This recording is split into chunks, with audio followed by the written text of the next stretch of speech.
যুক্তরাষ্ট্রের বিপক্ষে তৃতীয় টি-20 ম্যাচে জিতে মুখ রক্ষা হলেও এবং বিসিবি কর্মকর্তারা ঈদ উদযাপনের উপলক্ষ পেলেও একটি তৃতীয় শ্রেণীর দলের বিপক্ষে এই জয় বরং বাংলাদেশ ক্রিকেটের জন্য লজ্জাজনক মনে করছেন বিশিষ্ট ক্রীড়া সংগঠক মুশফিকুর রহমান মোহন। বিপিএলে দুরন্ত রাজশাহীর এই কর্ণধার সংখ্যা প্রকাশ করে বলেছেন, র্যাঙ্কিংয়ে ১৯ নম্বর দল যুক্তরাষ্ট্রের কাছে সিরিজ পরাজয়ে এখন বাংলাদেশ ক্রিকেটকে চোখ রাঙাচ্ছে নেপাল ও নেদারল্যান্ডস। টি-20 ক্রিকেটে টাইগারদের একটি দল হিসেবে গড়ে উঠতে না পারার পুরো দায় বিসিবির। তিনি আরও বলেন, বাংলাদেশ ক্রিকেট এখন আইসিইউতে আছে, কোরামিন দিয়ে বাঁচিয়ে রাখা হয়েছে। শোচনীয়ভাবে সিরিজ পরাজিত হয়েছে, তৃতীয় খেলায় বিজয় লাভ করেছে বটে, ঈদ উদযাপন করছে। ওই হাতুড়িকে সর্বত্র হাতুড়ি আঘাত করার মতো ক্ষমতা প্রদান করা। বাংলাদেশ ক্রিকেট দল বিশ্বকাপ টি-20 ক্রিকেট খেলার জন্য এখন যুক্তরাষ্ট্রে অবস্থান করছে। এই মুহূর্তে তারা ডালাসে আছে। হুস্টনে তারা যুক্তরাষ্ট্রের সঙ্গে শোচনীয়ভাবে সিরিজ পরাজিত হয়েছে।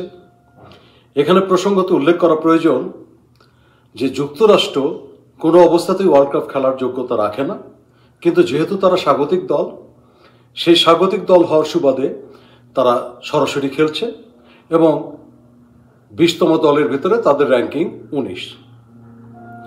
সেই দলের বিরুদ্ধে প্রথম দুটি দলে এই খেলায় চরমভাবে পরাজিত হবার পরে তৃতীয় খেলায় বিজয় লাভ করেছে বটে এবং এই বিজয়ে খেলোয়াড়, কর্মকর্তা, দর্শক সকলে ঈদ উদযাপন করছে। আমার প্রশ্ন, আপনারা কি খেয়াল করেছেন এই জয়ে বাংলাদেশের কি প্রাপ্তি হলো? এই জয়ে বাংলাদেশের কোনো প্রাপ্তি আমি অন্ততপক্ষে কোনোভাবেই পাই না। শুধুমাত্র ওপেনিং জুটিতে ভালো রান করা ছাড়া আর মোস্তাফিজের ওই অর্জন।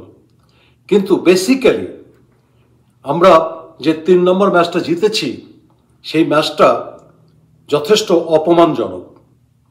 কেননা যুক্তরাষ্ট্রের মতো অনেক নিচু মানের দলের সাথে যেমন আমরা শোচনীয়ভাবে সিরিজ হেরেছি, সেই দল আমাদেরকে বৃদ্ধাঙ্গুলি দেখিয়ে তাদের 3 নম্বর ম্যাচে তাদের দলের অপরিহার্য 4 স্তম্ভ খেলোয়াড়কে বসিয়ে দিয়েছে। দলের অধিনায়ক মনাব প্যাটেল, প্রথম ম্যাচের জয়ের নায়ক হরপ্রীত সিং, দ্বিতীয় ম্যাচের জয়ের নায়ক আলী খান এবং তাদের সবচেয়ে নির্ভরযোগ্য অলরাউন্ডার টেইলর।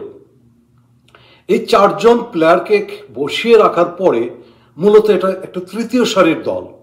যুক্তরাষ্ট্রের তৃতীয় সারির দলের বিরুদ্ধে আমাদের জয় লাভে আমরা যদি ঈদ উদযাপন করি, তাহলে আমরা মূল পর্বে যে নেপালের সাথে জয়লাভে কি করব? দেশব্যাপী কি মিষ্টি বিতরণ করব? হ্যাঁ, একটা জিনিস বলতে পারি, আমরা মিষ্টি বিতরণ করব কি করব না জানি না, তবে নেপাল কিন্তু মুখিয়ে আছে এবং নেপাল জয়লাভ করে কাঠমান্ডুতে তারা মিষ্টি বিতরণের আয়োজন করে রাখছে। দুঃখজনক হলো সত্য যে প্রতিটা বিশ্বকাপ বা বড় বড় আসরে বাংলাদেশ যখন খেলতে আসে, দেখা যায় 12 হাত কাকড়ের 13 হাত বিচি, 15 জন খেলোয়াড়ের সাথে 30 জন কর্মকর্তার বহর আসে, যেটা পৃথিবীর কোনো ক্রিকেট দেশে দেখা যায় না। ঠিক আছে, আসুক, কিন্তু আমরা কি কখনো 1-2 জন কর্মকর্তাকে নিয়োগ দিয়েছি যে এই ক্রিকেটারদেরকে সমন্বিত করে একটি দল হিসেবে তৈরি করার চেষ্টা করা? দুর্ভাগ্যজনক হলেও সত্য, আমরা কখনো করিনি। বরঞ্চ আমরা যেটা করি, দেখা গেল ওই হাতুড়িকে সর্বত্র হাতুড়ি আঘাত করার মতো ক্ষমতা প্রদান করা, আবার সুজনকে টিম ডাইরেক্টর করে হাতুড়ি এবং সুজনের ভিতরে প্রতিদ্বন্দ্বিতার সৃষ্টি করা। যদি সুজন বলে ডাইনে যাও, হাতুড়ি বলে বামে যাও।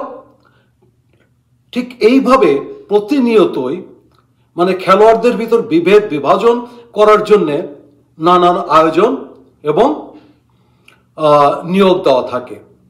এটা আসলে একটা জিনিস ভুলে গেলে চলবে না, আমি মোহন কালকে মরে যাব, কিন্তু আমার দেশ বাংলাদেশ থাকবে, ক্রিকেট বোর্ড থাকবে, বাংলাদেশ ক্রিকেট থাকবে।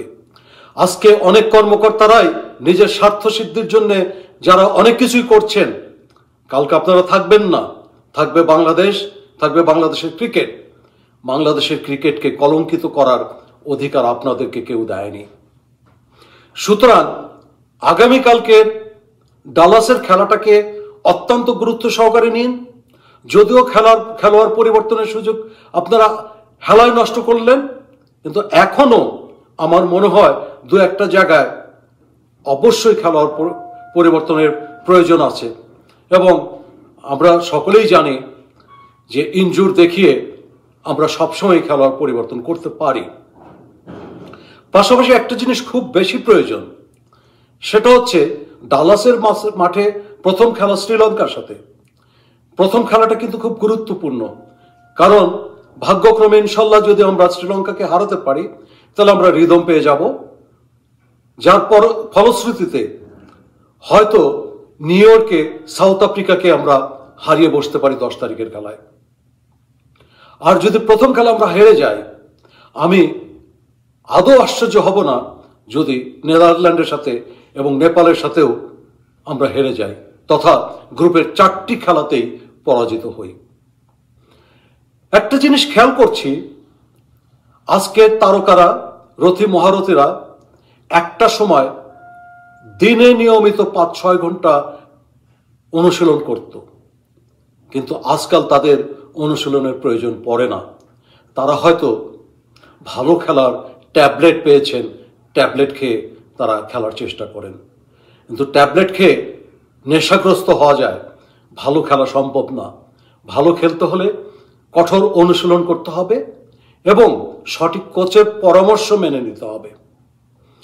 সুতরাং আগামীকালের খেলার পর থেকে 8 তারিখ পর্যন্ত পূর্ণ অনুশীলনের আয়োজন করুন, প্রতিদিন 5-6 ঘন্টা। এবং আপনারা যদি স্ট্যাটিস্টিক্স নিয়ে থাকেন তাহলে দেখবেন যে ডালাসের এই স্টেডিয়ামটাতে সম্ভবত মেজর ক্রিকেট লিগের 10টি খেলা হয়েছে, যে 10টি খেলার 8টি খেলায় 180-90 স্কোর এবং 2টি খেলার 200-র উপরে স্কোর। তার মানে কি, ম্যাচ প্রতি গড়ে 190 এর মতো রান। তা এখন বাংলাদেশকে যদি আগে ব্যাটিং করতে হয় এবং ট্রেডিশনালি যদি 140-50 রানের ভিতরেই সীমাবদ্ধ থাকে, তাহলে রেজাল্ট আমরা অনুমান করতেই পারি। আর যদি শ্রীলঙ্কা আগে ব্যাটিং করে এবং তারা যদি 190-200 বা তার একটু বেশি করে, সেই ক্ষেত্রে বাংলাদেশ কী ধরনের চাপে পড়তে পারে। সুতরাং অনুশীলনের কোনো বিকল্প নেই এবং আমাদের সকলের খেয়াল রাখা উচিত, বাংলাদেশ দেশমাতৃকা আমাদের সকলের। দেশের মান সম্মান নিয়ে সিনেমিনে খেলার অধিকার, লাইসেন্স কেউ কাউকে দেয়নি। বাংলাদেশের ক্রিকেট এখন আইসিইউতে আছে, এখান থেকে কোরামিন দিয়ে সুস্থ করে বের করে আনতে হবে, আজিমপুর কবরস্থানে যেন না যায়।